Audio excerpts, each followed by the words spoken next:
شاہ حسین اردن کے ان کے دادا سب سے بڑے غدار وہی تھے، لہذا ان کو اس علاقے کی بادشاہت دے دی گئی۔ اس کے بعد نجد سے تحریک اٹھی، وہ سعودی جو خاندان ہے وہ نجد سے اٹھا۔ نجد میں اس وقت کچھ بھی نہیں تھا، وہ تو صرف ریت کے تودے تھے، کچھ بھی نہیں، لہذا ادھر کسی استعماری قوت کو دیکھنے کی ضرورت ہی نہیں تھی۔ وہ تو بعد میں تیل برآمد ہوا، اس کی حیثیت ہو گئی، اور یہ امارات کا علاقہ جو ہے اس کی دنیا میں اب گویا کہ یوں سمجھیے کہ جو سب سے زیادہ اہم علاقے ہو سکتے ہیں روئے ارضی کے نقشے پر، ان میں سے ایک وہ ہو گیا۔ لیکن یہ اس وقت کی بات میں کر رہا ہوں، کوئی حیثیت نہیں تھی، لہذا اس کو چھوڑ دیا گیا۔ یہ ہے تاریخی پس منظر، یہ لکیریں جو کھینچی گئی ہیں، یہ ایک ملت اسلامیہ کو جو قومیتوں میں تقسیم کیا گیا، پھر نعرے لگوائے گئے المصر للمصریین الشام للشامیین۔ اب شامی ایک علیحدہ قوم ہو چکے ہیں، مصری ایک علیحدہ قوم ہو چکے ہیں، عراقی ایک علیحدہ قوم ہو چکے ہیں۔ یہ ساری تقسیمیں استعمار کی پیدا کرنا ہے، اس کا کوئی تعلق اسلام کے ساتھ نہیں۔ اب ضرورت تو اس بات کی تھی کہ استعمار کے پنجے جب یہاں سے کچھ ہٹے، دوسری جنگ عظیم کے بعد ایک دور آیا، امریکہ ابھرا ہے دنیا کی عالمی سطح پر سیاست میں، اس کے ہاں کچھ آزادی کے تصورات تھے، اس نے بھی سپورٹ کیا۔ برطانیہ کمزور ہو چکا تھا، وہ اتنے بڑے علاقے کو ہولڈ نہیں کر سکتا تھا۔ ہندوستان بھی آزاد ہوا، پھر یہ کہ اور دوسرے علاقوں سے بھی اس کو پسپائی اختیار کرنی پڑی۔ استعمار کے پنجے جس طرح بھی ہوئے، ان کے سینوں سے، عربوں کے سینوں سے جو ہے گویا کہ وہ ہٹے، لیکن امریکہ نے ایک اپنی بہت بڑی حکمت عملی جو اختیار کی، عالم عرب کے سینے میں اسرائیل کا خنجر پیوست کر دیا، تاکہ یہ کبھی آزاد نہ ہو جائیں، ہمارے انگوٹھے تلے رہے، ہماری پالیسی گواہی کرے۔ یہ استعمار کا دوسری جنگ عظیم کے بعد جہاں برطانوی استعمار، فرانسیسی استعمار رفتہ رفتہ یہ ہٹنے شروع ہوئے، صدر ناصر نے انگریزوں کو اٹھا کر پھینکا میڈیٹرینین میں اور دوسرے جگہوں سے، الجزائر نے آزادی حاصل کی فرانس سے، اطالویوں سے جو ہے لیبیا والوں نے آزادی حاصل کی، یہ ہو گیا، لیکن ایک خنجر پیوست کر دیا گیا اسرائیل کا سینہ عرب۔ اس صورتحال میں ظاہر بات ہے کہ ایک تو بڑی آئیڈیل پوزیشن تھی کہ پورا عالم اسلام متحد ہو،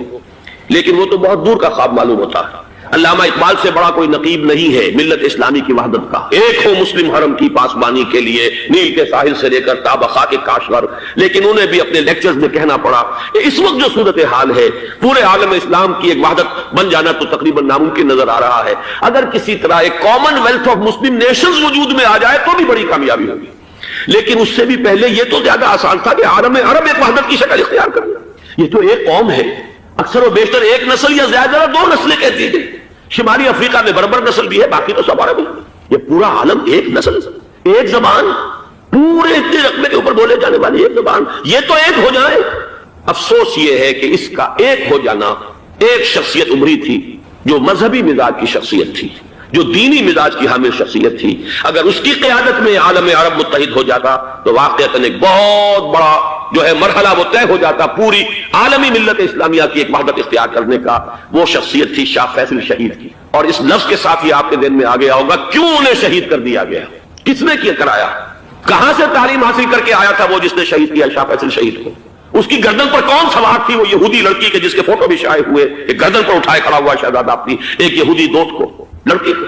اور وہی ہے کہ جس نے جا کر پستول سے شہید کیا ہے۔ جہاں میں اچھی طرح جان لیجئے، جیسے بارہا میں نے عرض کیا ہے کہ حضرت عمر کو شہید کرنے والا کہنے کو ابو لولو فیروز تھا، لیکن اس کے پیچھے پورا ایرانی نسل پرستی کا جو پورا پس منظر ہے، اسے تو ہر شخص جس کی ذرا بھی نگاہ جو ہے جو صرف منظر کو نہ دیکھ رہی ہو، پس منظر کو بھی دیکھنے والی ہو، وہ تو جان دے گی کہ ابو لولو فیروز ایک فرد کا نام نہیں تھا، وہ ایران کا انتقام تھا عالم عرب سے۔ بالکل اسی طریقے سے یہ امریکی استعمار کا ہتھ کنڈا تھا، اسے محسوس ہوا۔ شاہ فیصل مذہبی مزاج کا شخص، یہ ابھر رہا ہے، اور یہ شاہ فیصل کی حکمت عملی کا ذرا آپ اندازہ کیجئے۔ لاہور میں سمٹ کانفرنس ہوئی، اس میں وہ آئے، سب سے ٹاورنگ پرسنالٹی پورے اس وقت عالم اسلام کے اندر شاہ فیصل کی تھی، اور وہ گویا کہ ایک بہت ہی جس کو کہا جائے کہ ایک بہت ایلڈرلی، ایک بزرگانہ ایک شخصیت جو ہے، اور انہوں نے اپنے دولت کے دروازے، عرب میں وہ مشہور تھے کہ نہایت خسیس اور بخیل انسان ہے، اس لیے کہ وہاں وہ خرچ کرتے تھے حساب کتاب کے ساتھ، لیکن ان کے خزانے کھلے ہوئے تھے عالم اسلام کے لیے، ادھر بھی مدد ہے، ادھر بھی مدد ہے، ادھر بھی کام ہو رہا ہے، ادھر بھی کام ہو رہا ہے۔ پھر انہوں نے تیل کا ہتھیار استعمال کر کے ایک دفعہ امریکہ کو دن میں تارے دکھا دیے تھے، لہذا ان کا ہٹایا جانا سین سے یہ امریکی استعمار کے لیے لازم تھا۔ اب لے دے کر رہ گئے کون سیکولر مزاج کے لوگ۔ پہلی اٹمپٹ جمال عبد الناصر نے کی، ناکام ہو گیا۔ قذافی صاحب نے کوشش کی کہ وہ ان کی جانشینی حاصل کر لے، ناکام ہو گیا۔ اب ایک تیسری شخصیت صدام حسین کی، ملحد ہے، اسلام سے کوئی سروکار نہیں، باس کا فلسفہ، سیکولرزم پلس عرب نیشنلزم، یہ اصول ہے۔ لیکن یہ ہے کہ یہ شخصیت ابو بکر ایسی آئی ہے کہ اس سے اس وقت یہ جان لیجئے، میں امریکہ میں بھی عربوں سے مل کر آیا ہوں، سعودی عرب میں بھی اب میں وہ دیکھ آیا ہوں، نوجوان نسل جو ہے عربوں کی، پورا جو دوسرے عرب ممالک ہے جہاں پر کہ مذہب کا اتنا چرچا ہی نہیں ہے، پورا فلسطینی عرب، جارڈن کے عرب، شامی عرب عوام، وہ سب کے سب صدام کے پیچھے ہیں، اس لیے کہ انہیں نظر آ رہا ہے کہ ایک شخص پھر ایسا پیدا ہو کر سامنے آ گیا ہے جو شاید عالم عرب کو پھر یونائٹ کر دے، اور یہ ہے اصل وہ شے کہ جو امریکہ کے لیے کسی صورت میں قابل قبول نہیں۔ دولت کے یہ ذخائر، خلیج کی یہ دولت، سیال سونا اور اس کے ذخیرے، اور یہ کسی طریقے سے یہ امریکہ کے زیر اثر نہ رہے، یہ ہے وہ شے جو اسے برداشت نہیں ہے۔ وہ کوئی عربوں کی محبت میں نہیں آیا 2.5 لاکھ فوج لے کر، وہ کوئی شاہی عرب جو خاندان ہے سعودی، اس سے اس کی کوئی دلچسپی نہیں ہے، کوئی پتہ نہیں کہ وہ خود ان کو ہٹا دے اور وہاں پر کوئی جمہوری ڈھانچہ جو ہے وہاں پہ کھڑا کروا دے خود امریکہ۔ اس لیے کہ سعودی عرب میں دیکھ آیا ہوں، حالات اگرچہ ظاہر بات ہے کہ زیادہ گہرائی میں تو وہاں جانے کا موقع ہی نہیں ہوتا، بہت ہی مستبد حکومت ہے، لیکن صاف نظر آ رہا ہے کہ اس وقت دونوں طبقے نوجوانوں کے جو ہے وہ شاہی خاندان کے شریف خلاف ہو چکے ہیں۔ جو وہاں پر جدید مثقف طبقہ ہے، جدید تعلیم یافتہ، جو باہر پڑھ کر آیا ہے امریکہ میں اور کہیں اور وہ کثیر تعداد میں، اب وہ صاف سوال کر رہے ہیں کہ یہ بلینز اور بلینز آف ڈالرز کے جو ہمارا خرچہ آتا ہے، ہمارے ہتھیاروں کے آرڈر جاتے ہیں، وہ کہاں سے چاہیے؟ کل پیسے کے جو حالات ہیں، عرب کے پاس، سعودی عرب کے پاس اتنے ٹینک بھی نہیں ہے جتنے کہ یمن جیسے غریب ملک کے پاس۔ ہمارا روپیہ یہ گیا تھا، یہ سوال ہے جو ہر شخص کے ذہن کے سامنے ہے۔ ہمیں اپنے معاملات میں مجھ سے معلوم، اسی طریقے سے جو مذہبی طبقات ہوتے ہیں، اور وہاں ہے بڑی تعداد میں مذہبی طبقہ نوجوان جن میں بڑا جذبہ اور ان کا وہ جوش جہاد انہیں جہاد افغانستان تک لے کر آیا۔ سینکڑوں عرب نوجوان یہاں کی اپنے ملک میں تو انہیں بولنے کی بھی کوئی امکان نہیں، لیکن یہاں وہ جذبہ جو اندر اندر پروان چڑھ رہا ہے، وہ جذبہ انہیں لایا ہے، اور افغانستان کی سنگلاخ وادیوں کے اندر انہوں نے جامع شہادت پیش کیا۔ وہ طبقہ بھی شدید مخالف ہو گیا کہ انہوں نے امریکیوں کو بلا کر، ان میں یہودی بھی ہیں، عیسائی تو ہے ہی ہے، یہودی ہے، یہودی عورتیں ہیں جو کچھ اب وہاں بے حیائی اور بے پردگی کے منابع نظر آ رہے ہیں۔ یہ سرزمین عرب میں میں نے امریکہ میں تقریر سنی ہے، اسنا کے جو فائنل ان کا ایک سیشن تھا، اسلامک سوسائٹی نارتھ امریکہ، جس میں میں مدعو کیا گیا تھا، اسی لیے میں نے یہ سفر کیا تھا۔ ایک نوجوان نے جو تقریر وہاں پر کی ہے، واقعہ یہ ہے کہ میں حیران رہ گیا اس کی جرأت کا۔ اس نے کہا کہ حضور نے فرمایا تھا کہ جزیرہ نما عرب میں 2 دین جمع نہیں ہو سکتے، اور آج شاہی خاندان کی صرف اپنی حکومت کو بچانے کے لیے امریکیوں کو اتنی بڑی تعداد میں بلا لیا گیا ہے، جن میں موبائل چرچ بھی ہیں، موبائل سینیگاگ ہیں، یہودی مرد اور عورتیں جو دندناتے پھر رہے ہیں آج عرب کی سرزمین پر۔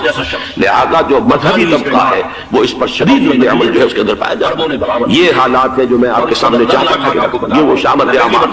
ایک طرف یہ کہ وہ شخصیت جو صدام حسین کی وہ پسندیدہ شخصیت ہے، لیکن یہ کہ اس شخصیت کو تقویت دینے والے بھی تو یہی لوگ تھے۔ انہیں خطرہ تھا ایران کے انقلاب سے کہ کہیں اسی قسم کا کوئی انقلاب ہمارے ہاں نہ آ جائے، لہذا انقلاب نے ایران کو ایکسپورٹ نہ ہونے دے، اس لیے انہوں نے اسی صدام حسین کو بلینز اور بلینز آف ڈالرز کی مدد دی۔ آج وہی ہے، عربی کی تو ایک کہاوت بھی ہے، سم من کلبک یا کو لوگ اپنے کتے کو کھلا پلا کے موٹا کرو، کسی وقت انہیں کو کاٹے گا۔ آج وہ کہیں کاٹتا ہے، لیکن یہ کہ اس کا جو علاج تجویز ہوا ہے وہ انتہائی خوفناک ہے۔ 2.5 لاکھ امریکی وہ استعمار کے پنجے جو بمشکل عالم عرب کے سینے سے جو گڑے ہوئے تھے اس استعمار میں، مشکل ہٹے تھے کہ ایک دم اب وہاں پر خبریں آ رہی ہیں، فرانسیسی بھی آ رہے ہیں، برطانوی بھی آ رہے ہیں، کہاں سے فوجیں آ رہی ہیں، اور وہاں پر 2.5 لاکھ امریکن آرمی کا، اس میں تقریباً 1.5 لاکھ تو پہنچ چکی ہے، اور جو بھی ہوگا وہاں پر جیسا کہ میں نے عرض کیا ہے اس قدر خوفناک سین ہے۔ میں نے بہت سے حضرات واقف ہوں گے، کئی مرتبہ میں نے حوالہ دیا ہے، مولانا سید حامد دیا رحمہ اللہ، انہوں نے ایک دفعہ مجھے بتایا تھا کہ احادیث میں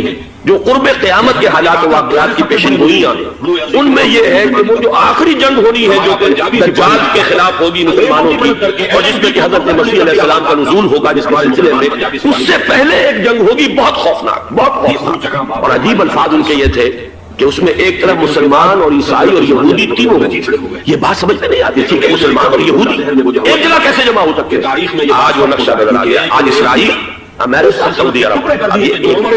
بلکہ چلتے آئیے مصر، اسرائیل، سعودی عرب اور جو بھی ان کے حواری ہیں وہ سب ایک ساتھ میں کھڑے ہیں، اور ان کے اوپر سیادت کس کی؟ امریکہ کی۔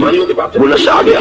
اور اس جنگ کے سلسلے میں مولانا حامد میاں رحمہ اللہ نے مجھے بتایا تھا کہ حدیث میں الفاظ آئے ہیں، اتنے لوگ ہلاک ہوں گے، اتنے لوگ ہلاک ہوں گے، اتنے لوگ ہلاک ہوں گے کہ ایک پرندہ سینکڑوں میل تک اڑتا ہوا چلا جائے گا، اس سے سوائے لاشوں کے اور کچھ نہیں۔ یہ نقشہ خاکم بدہن کھڑا ہوا ہے، کھڑا ہوا ہے۔ جو بھی ہوگا کیمیاوی جنگ، کیمیاوی وارفیئر، اور پھر اس کی کبھی کوریا کے بارے میں اندیشہ تھا کہ یہ درندے خدا کی دھرتی کو، کوریا کی غریب بستی کو ناگاساکی بنا کے چھوڑیں گے، ہیروشیما بنا کے چھوڑیں گے۔ آج وہ صورتحال جو ہے